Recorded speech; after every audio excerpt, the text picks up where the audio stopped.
Well, hello, everyone. Thank you very much for joining us for a special program today at a time in a world where things are happening so quickly that it's even hard to process. The most important thing, I think, for everyone to realize is that Idan Alexander, the Israeli-American hostage, was just transferred from Hamas to the Red Cross, and he's on his way to Israel. It's a bittersweet moment. It's, of course, wonderful to have another Israeli hostage who served the country um, brought to freedom, but we need to remember that 58 others are still there, and some of them do not have foreign passports or citizenship, and that is a very painful issue in Israel today, and it's an issue that Hamas will probably want to play up. So we have that happening and everything else. So the president, the United States president, is on his way to the Middle East. Statements are being made a mile a minute about releasing sanctions or lifting sanctions on Syria, going to Istanbul to participate in the Zelensky-Putin negotiations, high praise for the Iranian negotiators and their attitude in the nuclear negotiations, and on and on and on, including statements criticizing Israel, its policies, coming from senior American officials. Prime Minister Netanyahu, and this is something that everyone missed, and we should probably pay very close attention to this, said yesterday in a closed session, I think, but it was reported that he has concerns that the American MOU, the 10-year security assistance MOU to Israel, may not be in the offing. So many things are happening around us very, very rapidly. And I think what it means is the same bottom line that we always repeat on these calls, that Israel needs to be part of the game. And there are many, many theaters in this game, and the game is moving very rapidly. And that Israel needs to diversify its alliances as well as it can. Not everything is bad news this week. The German government just announced that they are looking forward to purchasing the Arrow 4 from Israel. The Arrow 4 isn't even operational yet. But what this indicates is where things are heading. And Israel will need to pay very close attention to its alliances, to the markets of the future, technologies of the future, especially in an era where the MOU or American security assistance to Israel will no longer be there. The burden on the Israeli economy is almost unimaginable. So these are things to take into consideration. So without further ado, it is a great, great honor to have one of the great friends of Israel with us today. Marta, the floor is yours to introduce our speaker, our champion, and the issue at hand. Thank you. Hi, David. Hello, everyone. Richard, so good to see you. Ladies and gentlemen, my name is Marta Kubica. I'm the Chief Executive Officer of ELNET's office in Warsaw, ELNET CEE. And it is a great pleasure to welcome all of you today in this conversation with Member of European Parliament Rihards Kols, a very bold voice on European security and transatlantic relations. Mr. Kols is a former chairman of the Foreign Affairs Committee at the Latvian Parliament, and since last year represents Latvia in the European Parliament, which brings a very unique dual perspective from both Brussels, but also the Baltics, the NATO eastern flank, regions that are really at the forefront of the geopolitical shifts today.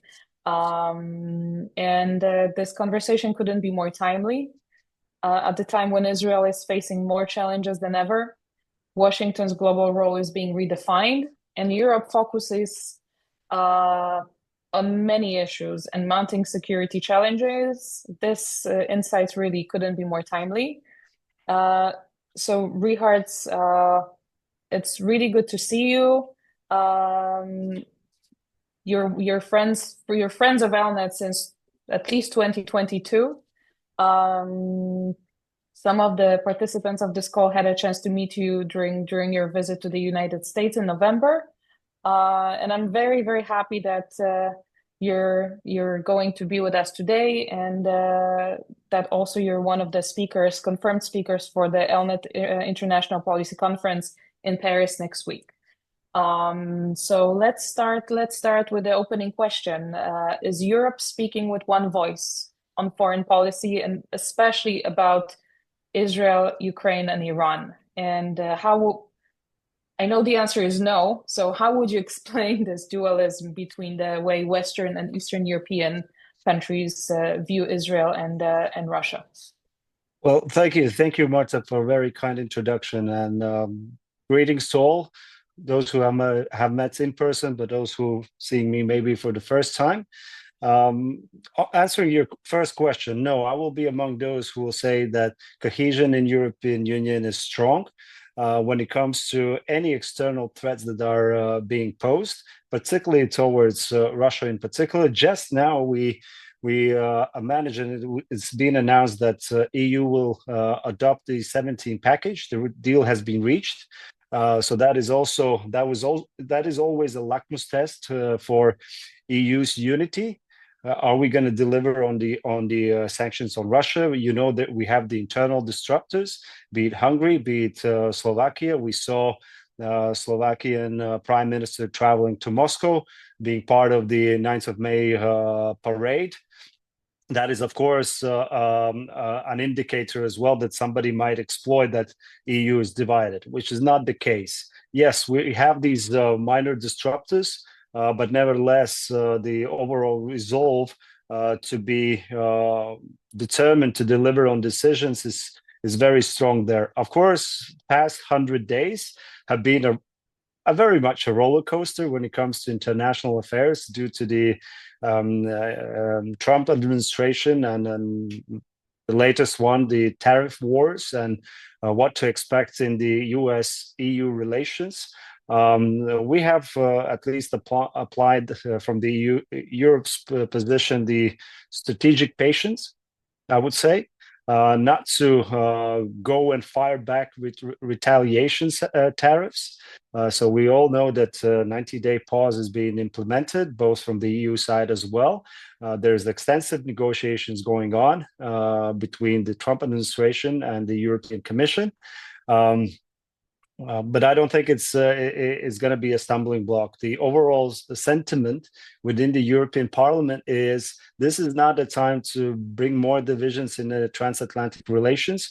It's actually, we have to focus not on our differences, but really that unites us and makes the transatlantic relationship to its definition that it was formed 80 years ago. Since then, I'm more reflecting to NATO, and this applies to really in a joint manner to address the more global issues, not regional just, and to put the dots together. When we talk about Russia's aggression in Ukraine, or be it Iran's regional hegemonic approaches, those are not separated conflicts. It's very much interconnected.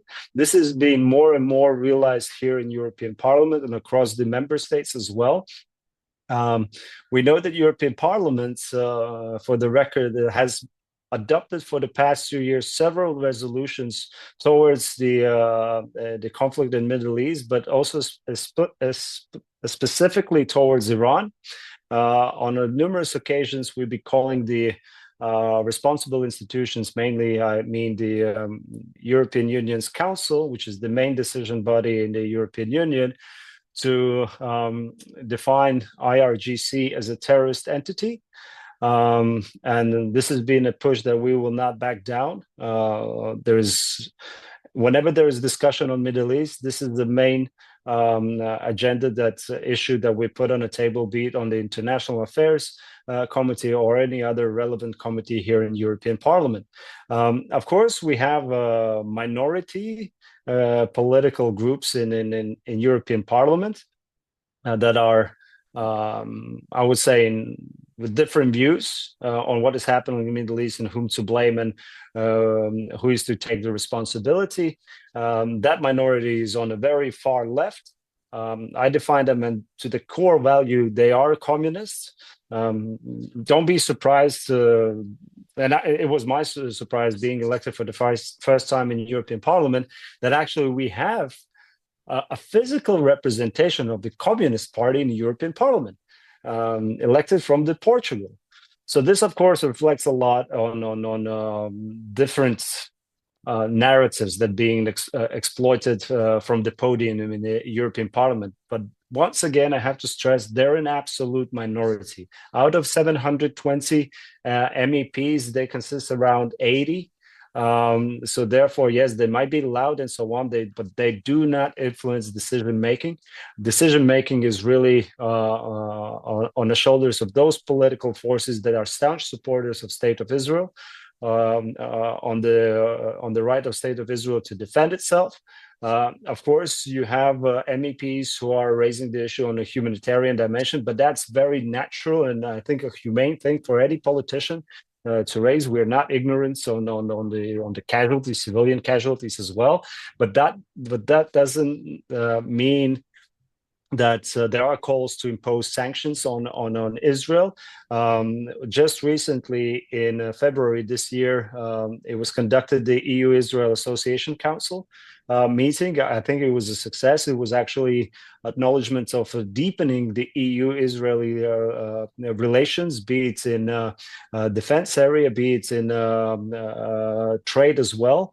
But of course, as I said, there will be voices who will say that these kind of relationships should be abandoned and then terminated and so on.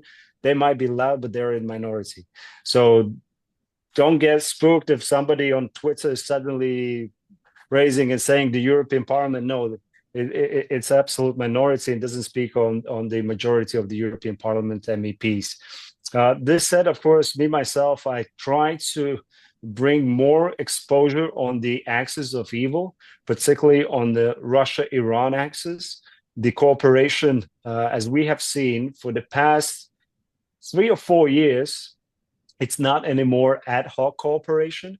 We see numerous bilateral agreements being signed, strategic agreements, cooperation on defense, on security, on the energy area as well.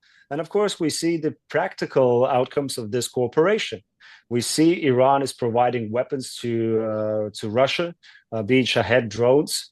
I have to mention, and this is what I've been explicitly mentioning to my fellow colleagues here in European Parliament, that Iran is not somewhere far away destabilizing the region within its proxies or directly. It's actually adopting the modus operandi of the Russian regime through hybrid threats, hybrid attacks, be it sabotage, be it terrorism. And by terrorism, I mean it's not necessarily as we imagine in the movies, suicide bombers, but terrorism is also damaging critical infrastructure. And that is something that we need to register more and more, that these axes are actually conducting more and more clandestine operations as well. This is not just open aggression. There's so many activities going on in Europe in numerous areas. I would mention my region, Baltic countries and the Baltic Sea in general. We saw that in a span of 1.5 years, we had 14 undersea cables damaged or destroyed.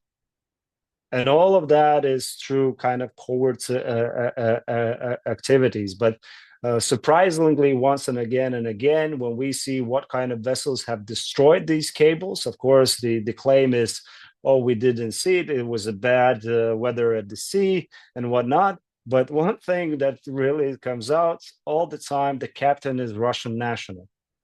Well, what a coincidence, right? That's a great coincidence. Very comfortable. Yes, and therefore, again, sorry, Marta, I know you posed a question: what is Europe united? No, all these things that I mentioned already is actually making Europe more unified in its resolve. We see ambitious plans being announced when it talks about the European defense and security, rearm Europe, 5-year plan to mobilize up to 800 billion euros. Of course, devil is in the details. I will not scrutinize now what it implies and how really, what is the reality on the ground, how much we can actually mobilize the funds and so on. But the most important message is we are ready. We're not anymore naive what threats we are being faced. And it's not only one threat, it's across the board. It's more assertive China as well. And it's not only Iran and Russia, it's North Korea. We can actually, if we look at the 9th of May parade in Moscow, you could see the main players. Those are the ones who are actually on the task to abolish the rules-based international order, and I would say by any means necessary.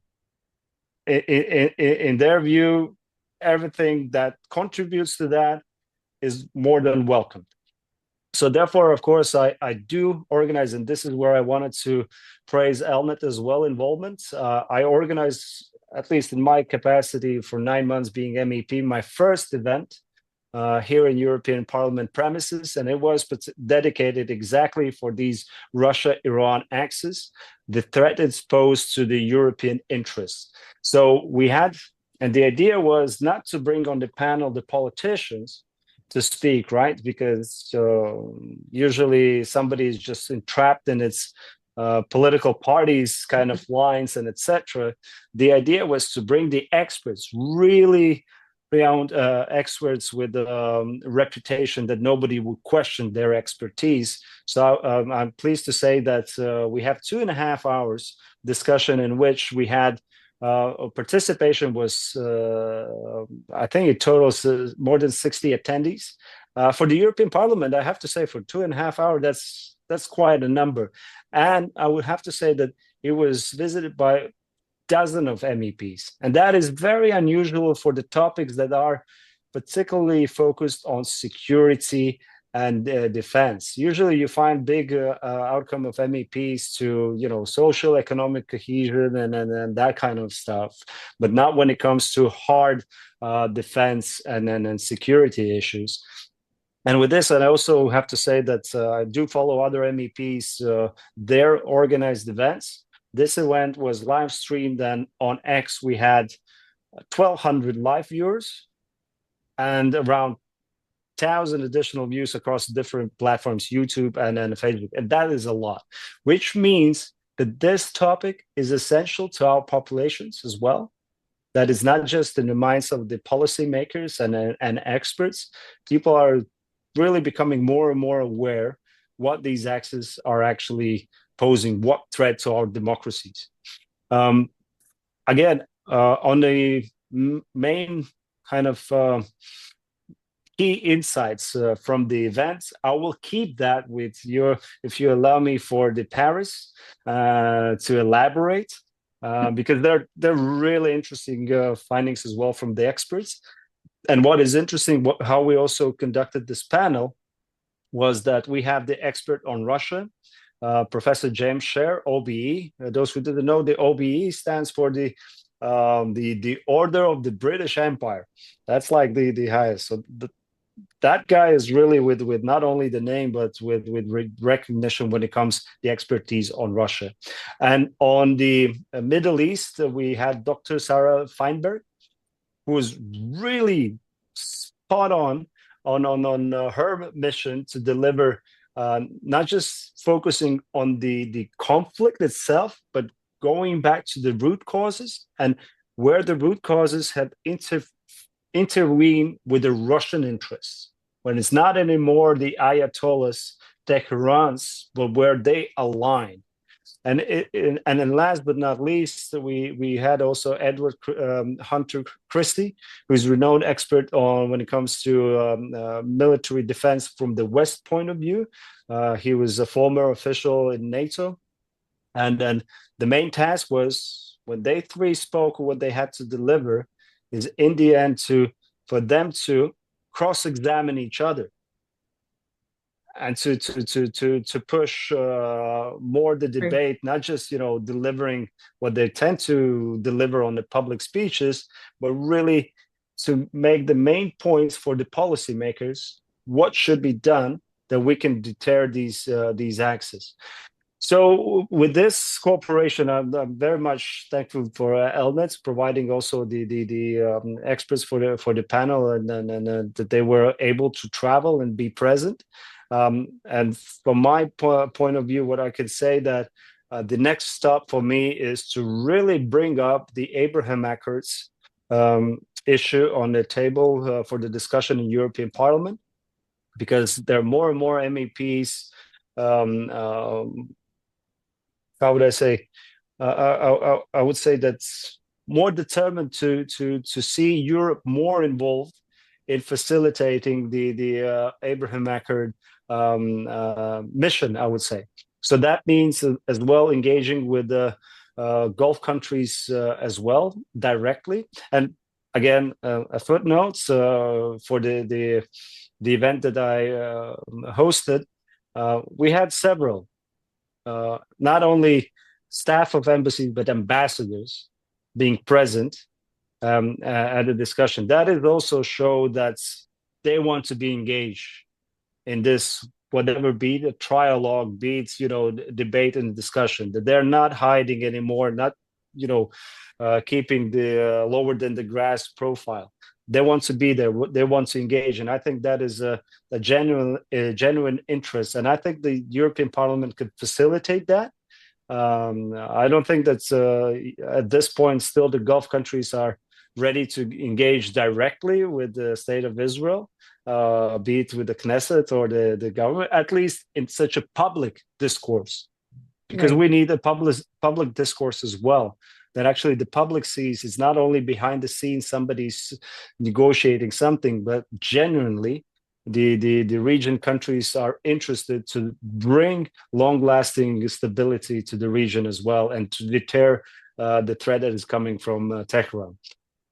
Next stops as well, as I mentioned, the topic that I put forward for the discussion, the Russia-Iran axis, is one of the series of discussion that I will organize here in European Parliament. And so the next one will be in autumn, and it will focus on Russia-China axis. And the very end, the culmination, and I would say, is to look at all these regimes jointly together, and to see really to identify the blueprints and how they are operating and managing things. So with this, yes? I just wanted to say I have probably like 7 more questions. Okay. And we don't have that much time. If I can take you for a second out of Brussels and back to Latvia to give a little bit more information to our audience, I have basically 2 short questions. First of all, you visited Israel several times, including twice after October 7. Shortly after October 7, you were in the group of one of the first officials coming to see the Gaza envelope and to meet the families. And we and the state of Israel also have been very grateful for your clear voice of support. Where do you see some practical steps to build a deeper relationship between Israel and Latvia, or Israel and the Baltic states? And is there a way for organizations like ELNET to contribute? And then I want to absolutely, yes. Sorry for short questions and now the long answers. It is actually, if you look from the characteristics, states of Israel and the Baltic countries, there's so much in common that we have. The size, the region that we are in, it's, neighbors are aggressors that don't want to have any good relationships whatsoever, and the threat that they pose, and that makes us a natural allies, I would say. Yes, me myself, I do argue that Israel should become a global partner of NATO, but of course I'm a realist as well. At the same time, As far as Turkey is a NATO member state, that might not be lived to expectations. But coming back to the cooperation, it's already there that we are enhancing our cooperation. One thing that where Latvia can bring and the Baltic countries can bring their expertise is when it comes to fight disinformation. Rest assured, Russia, Iran, what they're achieving is through the manipulation of information. It's kind of creating their narratives that expand so fast, and our minds are so fast poised, when then for our governments, for our institutions, it's just already lost time to start to work with its own population. And this is a big destabilizer. This is usually the preconditions for further escalation. And I think the Baltic countries, we really have achieved one of the top-notch deterrence capabilities when it comes fighting the disinformation. I think this is where State of Israel can really contribute from cooperation with the Baltics. Cybersecurity. Yes, I know Israel is renowned when it comes to cyber deterrence, cyber security. But look, Estonia was the first country in the world against whom a third country organized a cyber attack. 2007, massive attack. Since then, the Baltics and Estonia altogether, we have become, pioneers when it comes to cyber defense capabilities and areas. Another area where we see absolute necessity to cooperate, because of the nature of Israel, the environment that Israel is surrounded by enemies, seven-front war, is really the defense capabilities. Absolutely. We are bringing up our own armed forces. Latvia just recently introduced compulsory military service. Of course, we lack the experience. We need to get more and more experience and know-how, how to best build our armed forces. Then it comes to civilian population, resilience. What to do in the time in our X, where to go and go. And with this, I have to say, I know that Europe is somewhat protectionist when it comes to the defense industry, but we're the ones that are breaking those chains. I know for certain Israel is, I think, the latest country from EU to procure coastal defense systems from Israel. And then it's not only buying the coastal defense. Estonia, sorry, what did I say? Israel. Oh my God. See, it's, yes, my apologies. It's called the Blue Arrow, if I'm not mistaken. Blue Spear. Or Blue Spear, yes. And that is, like, I understand, the sixth generation weapon system, coastal defense weapon system. And it wasn't just the procurement. It was actually collaboration, which ended that it's a co-production. Estonia is producing the system together with State of Israel. And this is something that I am promoting as well, that we should not cherry pick right now with whom we cooperate and so on. If our main concern is our security and defense, we work with our long-standing partners in Israel, as far as I understand from EU-Israel Association Council last meeting, is Europe's partner, European Union's partner. So, of course, this is another area where to cooperate, but I could name more and more. Like, for example, another one is early warning system. This is another, of course, Israel has, because of not just, we want to, but of the necessity, has created, I think, one of the most sophisticated early warning systems. And I'm grateful for State of Israel for providing their know-how to Ukraine right now, because they understand they're developing the early warning system in Ukraine as well. And just recently, I'm reading that Lithuania is deepening cooperation with State of Israel in defense area. So all of this is more than welcome. In case of what to do in Latvia, is between us. Well, we just need a new government, and and things will speed up in those areas. But ELNET is is doing already, in my view, a lot, bringing together the policymakers. I see the transformation of my fellow politicians back in Latvia who had never been to Israel. They live in a kind of, build-up image that, through Russian and Iran's disinformation narratives is kind of distorted. But when they're physically there, when they're in Israel, when they're visiting really high-end enterprises producing high-end quality products, when they see how resilient the Israeli society is to the internal and external threats as well, they come back and they say, we need to forge these alliances.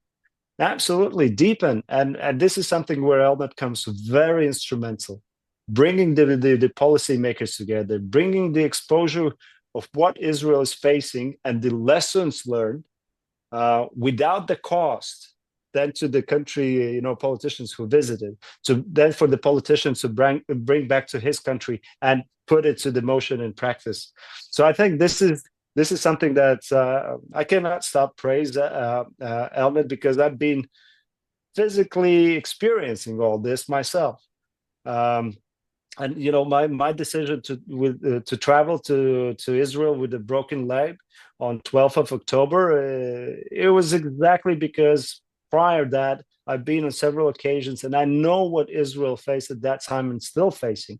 So therefore, standing with the state of Israel, I would say it's a common sense in the 21st century right now. Of course, I mentioned at the beginning, there are legitimate concerns in certain dimensions, but that is not the core focus. The focus, I think, should be as President Putin, both with not the capital P, but with low letter.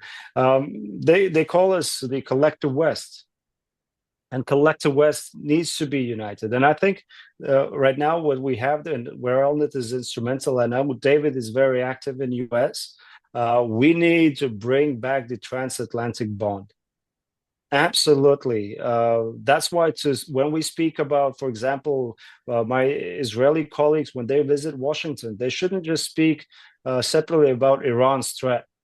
They should speak jointly, Russia-Iran, because those are symbols that are already being put in motion.